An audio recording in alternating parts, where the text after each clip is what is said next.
Саламатсыздарбы урматтуу кыргыз мекендештер. Бүгүнгө чейин Алтай Бунат каналында жүргөн болчук. Эми мындан ары документ боюнча аттен өзүнчө бир YouTube канал ачтык. Power данышмандык деп. Ошол жактан келип сиздерге кайрылууңуздарды, абонент болууларды ушул жерден кылсаңыздар болот мындан ары. Бүгүнкү тема депорт боюнча кайрадан кыргызча маалымат бере кетейин. Депорт болбоштун жолдору кандай? Мисалга, көптөгөн кыргыздар документ жасабайбыз, аны жасабайбыз, буну жасабайбыз. Андан кийин чыгып кетип штрафты да төлөбөйбүз, кыйынсып, анан ошонун негизинен депорт болуп калабыз.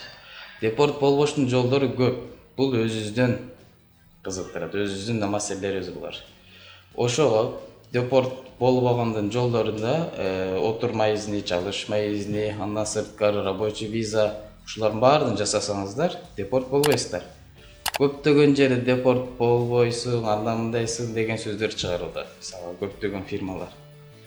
И рабочий виза жасап атканда ишеничтүү фирмалар менен иштешиңиздер. Мисалы, Түркиянын көптөгөн чоң шаарларында фирмалар алдап кетип атат. Рабочий виза кылып берем, отурма изин жасап берем, чалышма, сигорта кылып берем деп сиздерди алдап коюу.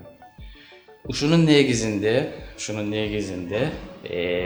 мындай нерселерге каршы келиш үчүн депорт боюнча биз Алания шаарында Кыргыз биримдиги деген коом түздүм. Анын жетекчиси өзүм, мен Нурлан Миртемир уулу. Мындан ары документ боюнча кыргызча маалыматтарыбызды Power данышмандык YouTube каналынан беребиз маалыматыбызды.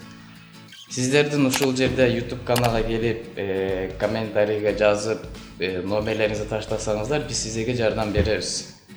И акырында Power данышмандык фирмасына абонент, мындайча айтканда, кыргызча айтканда, тиркелгенди унутпаңыздар.